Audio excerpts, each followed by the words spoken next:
오늘 말씀은 예레미야 5장 말씀입니다. 구약성경 1056쪽에 있습니다. 예레미야 5장 1절부터 9절까지 오늘 주시는 하나님의 말씀으로 받겠습니다. 5장 말씀입니다. 너희는 예루살렘 거리로 빨리 다니며 그 넓은 거리에서 찾아보고 알라. 너희가 만일 정의를 행하며 진리를 구하는 자를 한 사람이라도 찾으면 내가 이 성읍을 용서하리라. 그들이 여호와께서 살아계심을 두고 맹세할지라도 실상은 거짓 맹세니라. 여호와여, 주의 눈이 진리를 찾지 아니하시나이까? 주께서 그들을 치셨을지라도 그들이 아픈 줄 알지 못하며 그들을 멸하셨을지라도 그들이 징계를 받지 아니하고 그들의 얼굴을 바위보다 굳게 하여 돌아오기를 싫어하므로 내가 말하기를 이 무리는 비천하고 어리석은 것뿐이라. 여호와의 길 자기 하나님의 법을 알지 못하니 내가 지도자들에게 가서 그들에게 말하리라. 그들은 여호와의 길 자기 하나님의 법을 안다 하였더니 그들도 일제히 멍에를 꺾고 결박을 끊은지라. 그러므로 숯불에서 나오는 사자가 죽이며 평민 성읍들 거리로 나오는 자마다 찢기리니 이는 그들의 허물이 많고 반역이 심함이니이다. 내가 어찌 너를 용서하겠느냐?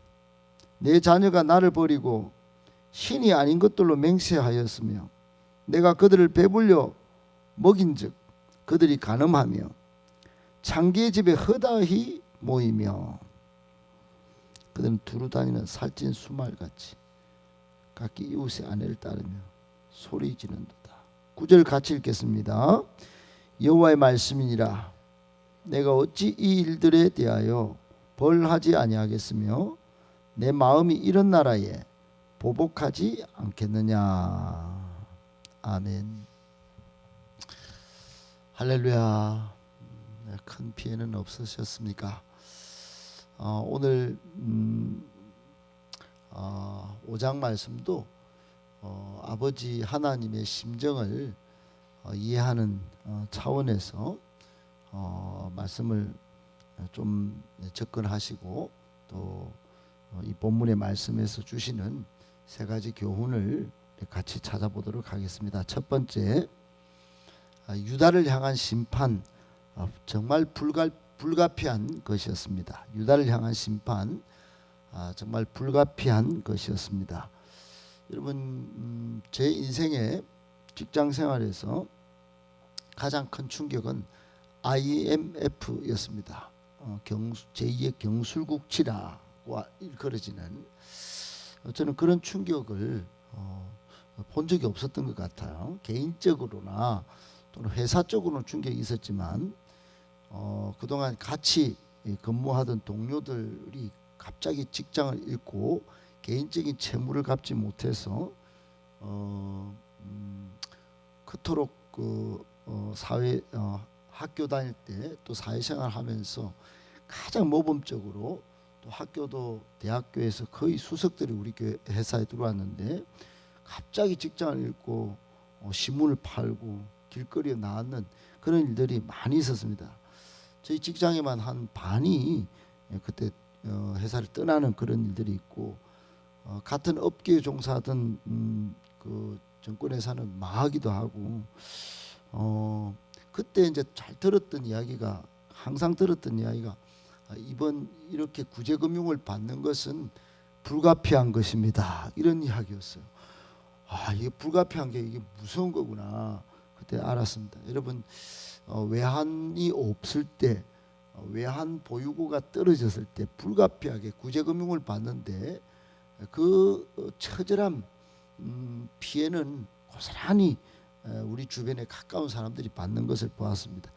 여러분, 유다를 향한 심판, 하나님께서 1장부터 예레미야를 불러 쓰는 이유도 말씀하셨고 2장 이후에 여러 가지 우상 숭배와 또 불순종과 하나님에 대한 무지와 배반 이런 것들로 심판을 쭉 말씀을 하셨습니다.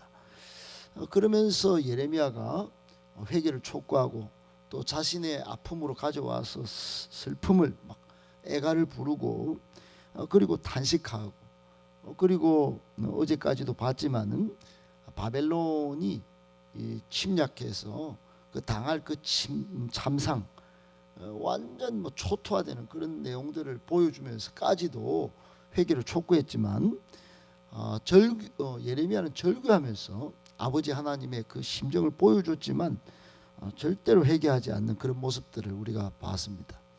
오늘은 더 결정적인 장면, 유다가 심판을 받지 않을 수 없는 그 결정적인 한 장면이 오늘 1절 2절에 소개되고 있습니다. 하나님은 어떻든 용서를 하시려고 하시는데 마치 소돔과 고모라의 의인 10명이 없어서 하나님이 불가피하게 소돔과 고모라 성을 정말 불심판으로 심판하였던 그런 상황과 좀 대조적으로 오늘 1절에 뭐라고 이야기합니까? 예루살렘 거리로 좀 빨리 한번 지나가 봐라. 그 넓은 거리에 빨리 지나가도 의인 한 명 찾기가 정말 정의를 행하고 진리를 구하는 한 사람, 딱 한 사람이라도 있다면 오늘 1절 끝에 하나님께서 이렇게 말씀합니다. 이 성읍을 용서하리라 했습니다. 2절에 보니까 맹세도 거짓 맹세인데 어떻든 하나님의 살아계심을 두고도 맹세하는데도 전부 이게 거짓 맹세. 여러분 하나님이 유다를 건지시려고 살려주시려고 용서하시려고 그 맹세도 들으셨다는 거 아니겠어요? 근데 한 명이 없습니다. 한 명이 그 정도로 지독하게 유다의 므낫세 왕이 55년 동안 통치하면서 전국의 전 백성이 철저하게 죄악과 짝하고 하나님 앞에 의를 행하는 사람이 없었다. 이런 여러분 하나님이 심판하실 수밖에 없는 절대 불가결한 불가피성을 지금 오늘 보여주고 있습니다. 저는 이때까지 이렇게만 봤어요. 예레미야서를 또 많이 읽지 않았겠습니까? 유다를 향한 불가피한 심판의 이유. 그런데 또 한 면이 보였어요. 어제 아래부터 쭉 묵상하다가 반대로 한번 생각해 봤습니다. 만약에 의를 행하는 진실한 성도 한 사람이라도 있다면 그 한 사람 때문에 이 세상은 또 우리 교회는 진정한 소망이 될 수 있겠다. 그 한 사람이. 여러분 우리가 어디에 주 포인트를 두고 성경 읽느냐 굉장히 이게 살기도 하고 죽기도 하는 것입니다. 여러분 이걸 굉장히 비판적으로 하나님에 대한 심판의 측면에서 마치 김용옥 교수라고 서양의 기독교적 관점에서 하나님을 아주 때려찌기는 심판자 하나님으로만 해석하는 방송을 본 적이 있는데 그런 식으로 보면 여러분 이 하나님이 뭐 불가피한 심판을 뭐 아주 격정적으로 지금 이야기해놨네. 아주 하나님 무섭죠. 막 하면서 그렇게 말할 수 있겠지만은 여러분 1절 2절을 뒤집어서 보면은 야 이만큼 하나님께서 희망을 찾고 계셨구나.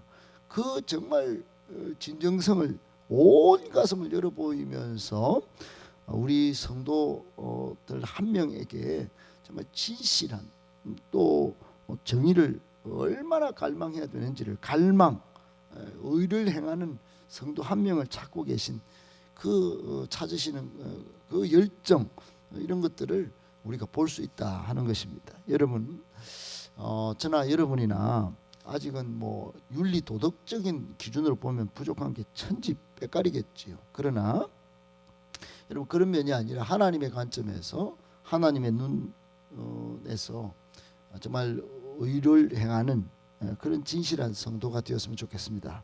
그 의가 완벽한 의는 어디에서 나오겠습니까? 여러분, 예수 그리스도의 보혈에 덮여버리면 되는 것입니다.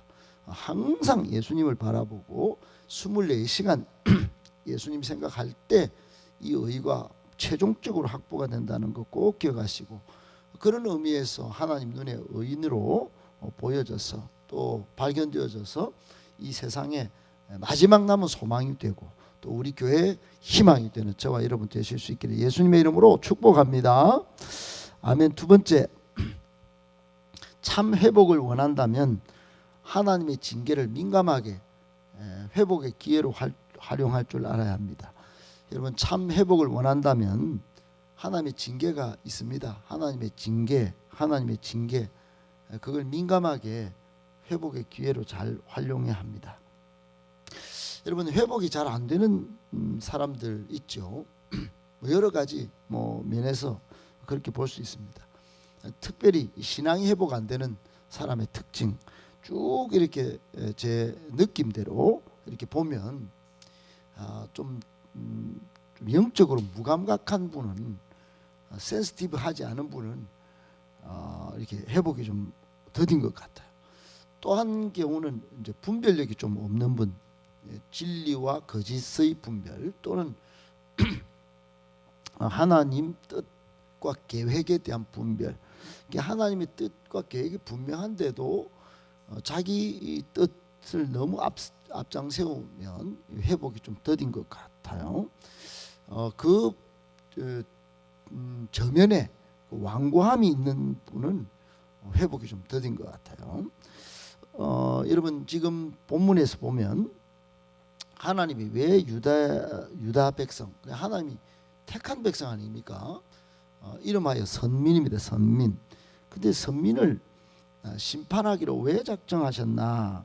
그 치명적인 심판의 내용들이 쭉 나왔는데 오늘 3절 6절에 그 하나님이 다 결단을 쭉 하는데 3절에 이런 말씀이 있습니다. 주께서 그들을 치셨을지라도, 아픈 줄은 모르는 게, 아픈 줄은 몰랐다 하는 것은 막 하나님이 징계를 줬는데 마치 이제 맞았어요. 맞았는데도 아픈 줄은 모르는 거예요. 아프다 이러고 깨닫고는 좀 센시티브하게 받아들여서 감각을 살려서 이 아픈 이렇게 맞은 이유가 뭐지? 그러고 이제 돌아보고 회복의 기회로 삼고 돌이키는 기회로 삼고 이렇게 해야 되는데 그래 안 된다는 겁니다. 또 한 가지, 거기 보면 그들이 그들을 멸하셨을지라도 그들이 징계를 받지 아니하고 그랬죠. 여러분, 여러 징계들이 있을 수 있습니다. 징계를 회복의 기회로 받고 또 그래야 되는데 우리는 징계 안 받겠다, 멸하는 거 그럼 상관없다. 오히려 뭐라고 그래요? 오히려 4절에 3절 끝에 보면 그들의 얼굴을 바위같이 굳게 했다 그래서, 그리고 돌아오기를 싫어했다 그래서, 여러분, 얼굴 철판 깔았다 이런 말을 하지 않습니까? 아무리 이렇게 말씀을 보고 또 고면을 해도 그 별거 아닌데도 오히려 얼굴을 불그락 그냥 불그락하고 얼굴을 딱 깔고 그냥 그렇게 나올 때는 답이 없습니다. 답이 마치 하나님이 유다 백성들을 지금 그런 식으로 보셨다는 것입니다. 하나님은 이렇게 나오는 정말 징계를 주고 좀 약간 때리는 것으로 이렇게 좀 해서 좀 돌이키게 만들고 싶었는데 회복의 기회를 줬는데도 아주 민감하게 기회를 안 쓰는 이들을 향하여 뭐라고 말씀하셨어요? 4절에 보니까 이렇게 말했어요. 예레미야 입을 통해서 한 말씀입니다. 이 무리는 참 비천하구나, 또 어리석구나. 진짜 어리석은 것뿐이다. 여러분, 이런 사람이 어리석다. 그리고 여호와의 길, 자기 하나님의 법을 알지 못하는 것이다. 그래서 5절에는 지도자들한테 가서 말을 했는데도 이 사람들이 오히려 뭐 그런 걸 다 막 꺾어보고 참 그러니 6절에 수풀에서 나오는 사자 같은 바벨론을 들어서 심판할 수밖에 없다. 그리고 그 끝에 6절에 이는 그들의 허물이 많고 반역이 심했다 그랬죠. 여러분 정말 뭐 여러 가지 이유야 뭐 많습니다. 그리고 핵심도 들어가면 있고 또 오늘 1절에도 의인 더원 한 사람이 없어가지고 징계를 받을 수밖에 없는 결정적인 사유가 있지만은 그러나 좀 영적 감각이라도 좀 살아 있다면, 영적인 분별력만 좀 있다면, 그 완고함만 버린다면 여러분 조금 그래도 살 기회라도 회복할 기회라도 있었지 않겠나 하는 그런 생각을 인간적으로 해보는 것입니다. 여러분 우리가 영적으로 회복할 부분이 많이 있습니다. 그러기 위해서라도 민감하게 하나님의 징계가 내 삶에 또는 영혼에 또는 우리 가정과 교회 우리 삶의 모든 사건들 하나를 민감하게 볼 줄 알아야 돼요. 영적으로 해석할 줄 알아야 돼요. 그런 것들이 살아있을 때, 영적인 감각이 살아있을 때 하나님 뜻에 좀 더 가까이 가서 회복할 기회를 만드는 것입니다. 기억하시고 기회를 잘 활용하셔서 하나님 앞에 정말 탁월한 성도로 설 수 있는 또 그런 교회로 만들어갈 수 있는 저와 여러분 되시기를 예수님의 이름으로 축복합니다. 아멘. 마지막 세 번째, 우리는 공동체 전체로 같이 신앙의 본질로 돌아가야 합니다. 여러분 하나님은 한 번 더 1절 2절에 이어서 7절 9절에 심판의 불가피성을 말씀합니다. 7절에 보니 내가 어찌하여 어찌 너를 용서하겠냐, 어찌 용서하겠냐. 9절에 보면 어찌 이 일들에 대해서 벌 안 하고 또 나라들 이 나라에 이런 나라라면 보복을 안 보복하겠냐 그러면서 좀 부정적인 언어를 쓰시면서까지도 심판을 받아야 할 그런 이유를 당위성을 말씀합니다. 그 이유를 잘 살폈더니 7절에 보니까 자녀들이 하나님을 버렸습니다. 신앙이 믿음의 2세대들 가운데 아예 안 보이는 거 더 끝까지 가는 겁니다. 신이 아는 것들 맹세하고 뭐 배불리 먹여도 영적으로 간음하고 그리고 8절에는 아주 갈 때까지 갔습니다. 퇴폐한 모습도 나오고 여러분 이 대한민국의 기독교도 초창기만 해도 우리 부모들이 새벽에 기도 가면 아이들이 와 엄마 아버지 기도를 가시네. 내가 좀 정신 차리고 공부 좀 하고 이래야지 돌아서 이런 마음이 있었는데 요즘은 그런 모습을 보여도 엄마 아빠 신앙은 신앙이고 우리는 우리입니다. 뭐 이렇게 지금 막간대로 가죠. 마치 지금 이런 상황이 됐습니다. 그래 이제 요즘에서 우리 교회 교육을 생각하는 분들의 입장이 뭐냐면 이래 갖고는 안 되겠다. 이게 따로따로 교육을 시켜도 안 되겠고 이 공동체 전체가 신앙의 본질로 돌아가는 길을 찾자 이런 노력들이 좀 있습니다. 그래서 이제 예배 가운데는 전세대 예배도 만들고 또 전가족 수련회도 하면서 부모들이 실제로 신앙의 모습과 삶의 모습이 좀 더 일치하는 그런 모습들을 일부러라도 보여주는 모습을 좀 보여주려고 하는 그런 노력들을 합니다. 어떻든 여러분 오늘 유다 백성이 심판을 받은 이 불가피한 모습들을 보면서 한 번 더 하나님께서 말씀하시면서 공동체 전체로 신앙의 본질을 회복하는 데 좀 앞장서도록 그렇게 말씀하시는 것도 있다 하는 것 꼭 기억하고 우리 교회가 같은 말 같은 마음 같은 뜻 같은 열매로 정말 전체가 정말 하나로 신앙 본질을 회복하는 데 앞장설 때 여러분 우리 가정도 회복되고 이 우리 사회도 소망이 넘치는 그런 은혜가 있기를 예수님의 이름으로 축복합니다.